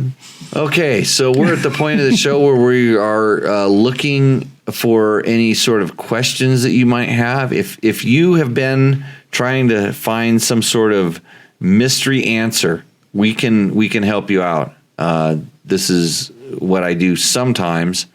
We're going back through this, scrolling through the chat right now. Oh, we just got called out By what? by Bob. Go up one. Go up a little. He said Ryan and Jimmy are limp-wristed. No, they're fused. That means I'm stronger. No, mine's not fused Is at it? all. Oh, No, you got to they're work just- on they're- that. You they're- got to break it a couple more times. They're just kind of disconnected, is what they are. Yeah, just got to bring them. So what would you- Jimmy do? Oh, that's supposed to be a segment, like when you fix something. We kind of did it with the fork seal thing tonight. Mm-hmm. What else did I work on today? I got upset because I couldn't use that really trick funnel, so I just went and got my regular funnel. And what else did I work on? Did I work on anything on the trail? Bike worked perfect all day. Oh, I had clicks to my suspension. We want to know what your personal endo and roost of the day is. Yeah. Oh, like my personal. The roost was the KTM 300 I rode. 2019 KTM 300. Yeah, rode perfect. That thing was. I had a really good time. I had such a good day. I like that more and more. And my personal endo today. You missed my bushcraft when I got that tree stuck in between the motor and the brake lever. Right. Well, I know. I knew missed it. I wondered. I thought maybe there was a miscommunication. Is when I turned around and said, "Okay, we're going to head back now." No, I turned around perfect. Then I just murdered. I thought maybe you thought I was going to go look for a different way around and then come back again, because I was kind of waiting for a while and I didn't, and I finally heard the bike fire up. So I didn't think much of it. Yeah. Always keep a pocket knife on you, kids. Did you have to use a pocket knife? I had to cut the tree out. Oh. Always ride with a partner. Always, and the partner. Don't worry if that partner just abandons you completely. It's fine. Pocket You'll be pocket fine. knife is really This is good. Jimmy's version of like, is he okay? He's like, oh, I hear his bike. I'm gonna keep going. Again, if you have any questions, what you'll get the what would Jimmy do if you put me in this situation. Did we ever get the clarification? There was one guy asked for some clarification on one of his questions. I know we got the clarification on the carburetor. Mm-hmm. That was pretty good. That was a good one. But I think everything else. I have a question for you. Oh, okay. So CRF 450X, Right. With the carburetor, Right. Ricky's favorite bike. would you change it to Electron? Like No. No? Keep it. No, that's a good carburetor. I mean, I got $1,000 into the carburetor, so like I'm not too worried. I got the flow pole and the external, all the bleed. It adjusts the squirt bleed. all the R&D stuff. Yeah, that's a good carburetor stock in general. Those they I mean, as far as carburetors go, they spend a lot of time having to take it in and out, on and off the bike is a nightmare. When the pilot jet plugs, that's a nightmare. And that's not too bad. You just loosen up and twist it, but yeah, you got to take the whole subframe off. No, you don't. To get your pilot jet out. Absolutely not. You can get your pilot jet Absolutely. out. Without, do you have to pop it out of the boot or anything, or just turn it? I just twist it. Wow. You have a long screwdriver? Yeah, I have one screwdriver that I bought specifically for it. Yeah. Do you take the chain cover off? Half the time. It's off, or it's no. I usually leave it on. Okay, you can get it up in there. Interesting. So I got rid of 2 Honda 450 for that reason. Just because I got sick of doing that. And actually, a lot of times it wasn't just the pilot jet that would plug, like the internal passageways and stuff. Yeah. And now I have 2 CRF 250Xs. One's a Christini and one's a normal one. Mm-hmm. That the carburetors need to come off. It's been a very long day on that. And if you think getting the carburetor off of a CRF 250X is tough, try it with a Christini, because now you have a chain. Oh yeah, you got the worm gear and the chain. Yeah, the chain and all that stuff, and the whole frame is modified around there. Nightmare. And so I wasn't happy when I noticed the other day that bike is a little lean on the pilot jet. Mid-body gasket once a year. What is that? Inside the carburetor, there's a mid-body gasket, and this is a big problem with those too, because the current fuel kind of degrades those gaskets and it starts leaking. Well, luckily, I've lived in Oregon where they don't have that gas. Right. Yeah. Non-ethanol. Yeah, non-ethanol fuel. That is the try to find that around here. That is the ticket. Or people that decide to put race gas in there and then they burn out twice as quick. Yeah. Anyway. Well, that looks like a wrap for us. Thank Siri. Sorry. Like Siri, like my phone. No. Like Mary with an S. Mary with an S. There you go. Mary. Siri. Yeah, you got it. Oh, you nailed it. Look at that. Well done. Who said you can't teach an old dog new tricks? I can be taught. Yeah. And I want to thank you for teaching us that. When do you grip a bike? All the time. Regrip a bike. Regrip a bike all the time. Regrip all the time. Yeah. Gripsmanship. You're going to have so much of a better. Seriously, like the rest of my day was so much better just for the fact that I regripped all the time. Jeff Cole, if you were up there cleaning trail in the place you said, I appreciate you, but never say that word out loud. Yeah, that's sacrilege. Right? Yeah, we never talk about locations, and there's a long story behind that tree, and you'll have to meet me in person before I tell it, because I don't talk about locations. The Paiutes, that's in New Mexico, right? It's in Africa. Africa, yeah, there we go. Right. Yeah. So, it's one of my things. Like when people say, "Hey," they want to know where was that photo taken, and I'm like, find it yourself. New Mexico. Yeah, and the reason is because now it's too easy to just grab information off the internet and go there. You can look up the location tags on the photo. Well, yeah, you can, but that's why I take all that stuff off of that stuff. But you don't take pictures. Yeah, or you don't post on the socials. But it's too easy for people to go find, really good stuff, choice locations and stuff these days. So I think that let the consumers go someplace else. Yeah. Especially when you spend so much time building. Yeah, trails. Germany. It was someplace in definitely Germany or Florida. It's a Germany or Florida, one of those. Well, two you were places. working for BMW when you discovered that tree.